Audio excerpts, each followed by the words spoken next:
Hey, everybody, this is Jim Horn, and this is another edition of Travers Talks. And today we're going to bring you up to date on the adoption of the septic tank ordinance for Grand Traverse County. The county commissioners unanimously adopted the new ordinance. And so I'm going to let you listen to Mr. Mike Leahy and Mr. Wheat. They will talk about what's in the final adoption. And I think before we even get started with that, this is only for the sale and transfer of property within 300 feet of water. So everybody don't panic. They're not going to rush out and attempt to evaluate or inspect your house if it's not for sale. That's not what this is about. Anyway, let's listen to Mr. Leahy and Mr. Wheat, and then we'll go from there. Adoption meeting for the Grand Traverse County on-site water and sewage disposal inspection program. A little bit of same slides that you've seen before, but you all manage a ton of business, so I do like to kind of reset the table for all of us as to why we're here and what we've accomplished thus far. The only update to this slide that you've seen before is the public hearing that was held on the 23rd of April. And I hope for those people that have had comments or concerns about this proposal, I certainly hope you were at the April 23rd meeting. Citizens need to get involved if they want to get heard. Anyway, here's Mr. Leahy again. So you can see a number of time spent with ad hoc and in front of this board, whether it be in study session or regular meeting. Just for reference, and what has happened since. So public hearing was held on the 23rd of April. As mentioned in public comment a bit, we did take some notes there and receive some. We did apply some adjustments to language to that draft that was discussed on the 23rd of April. We did look at those adjustments made then and determined that there wasn't enough substance there in regards to the requirements to ask for a second public hearing. So therefore, we as a department felt comfortable moving forward with just this adoption meeting in which we have here today. Mr. Wheat will step up in a few moments and kind of give a high-level summary of some of those adjustments that we did make to that draft since April 23rd. And then we are here today in an adoption meeting. So it is ultimately up to this board here today to determine if this is a regulation in which we choose to implement within our county.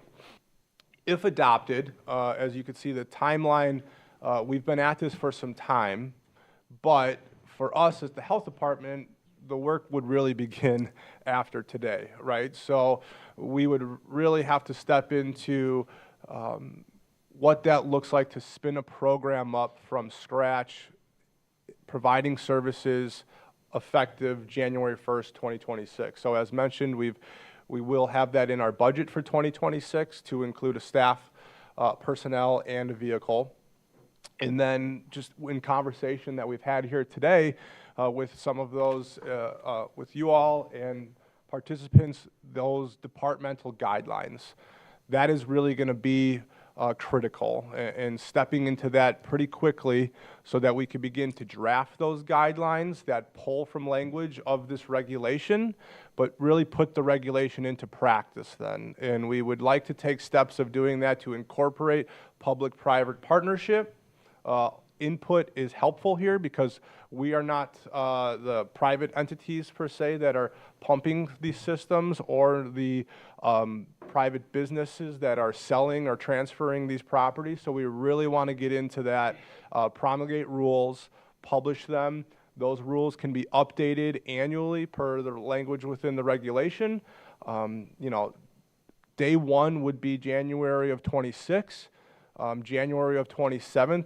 We would make, this will be an improving process, right? So we're implementing something new. I would expect 27 look better than 26 and so on and so forth as we build that. And those guidelines will really be kind of that playbook. So with that, Mr. Wheat did make a number of the edits to that draft, so I wanted to give him the opportunity to kind of speak on those. Good morning, guys. Brent Wheat, Environmental Health Director, Grand Traverse County.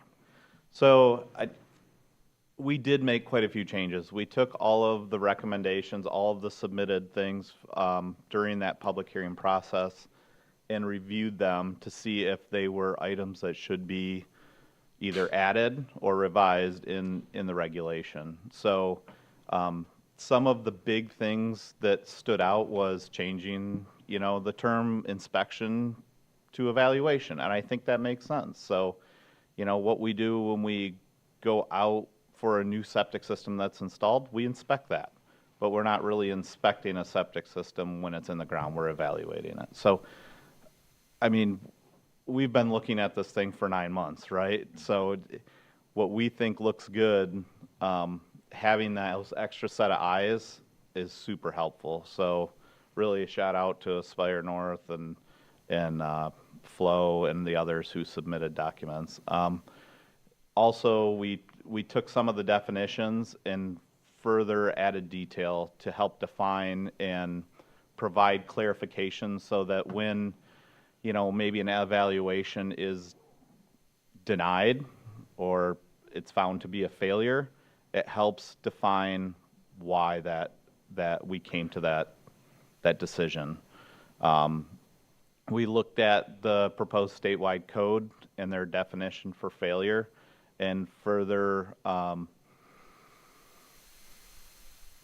commingled our regulation into that so that if the state does decide to move forward with a statewide septic code, we more align with their definition of failure as of right now. We further define, we had no definition for sewage in there. That was brought up multiple times in the recommendations that were submitted to us. So we defined sewage. We further defined what a dwelling is. So it really, a lot of our changes were around just further defining clarification for when evaluations are done and reviews are, decisions are made. Unless you guys have further questions about some of the revisions made, I think that's kind of it. The meat of the document is in that section 4B that.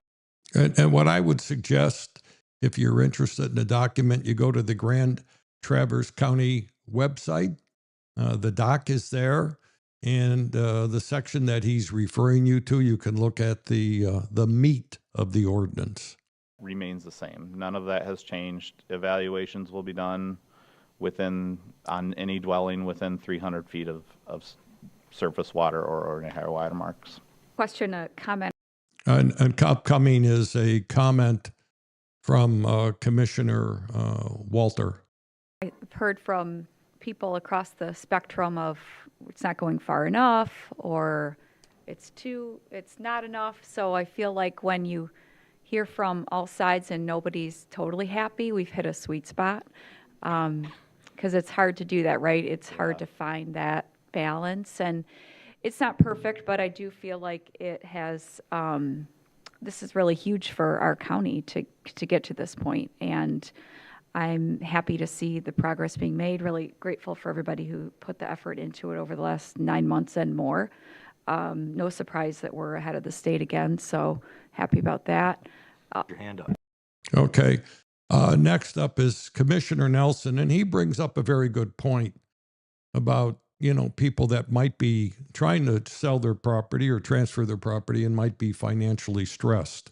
So let's listen to Commissioner Nelson. Yeah, I talked to Mr. Wheat and Mr. Leahy, and also we talked to Aspire North at the break, and I thought it was a good concern about if there is a violation where there's a need to be changed in this, and I'm comfortable with the health department's answer to this, that they're going to kind of work on it. I don't want to change the wording in this motion on the fly. I think that's a bad way to do it. But they have committed to looking at language for if the director of the department or the department feels that that homeowner is making the best efforts to take corrective actions, that they can delay enforcement actions. I mean, we might be handing a $20,000 bill to somebody who has a $150,000 house. That isn't quick. And Eagle has a loan program for low income and also a regular loan program for anybody to get this done. But especially since this goes into effect in just a few months, if you were to start right now, you might not be able to get this corrected action taken even beforehand if you knew you had a violation. So I'm comfortable in I thank those guys for talking to me. But with that caveat, I'm going to support this, but I just worry we don't want to put an undue pressure on somebody that there's must language in the law that it requires. So I'm Okay, that is the end of the podcast. And if you have any questions or concerns, just leave comments. Take care, and we will be talking to you.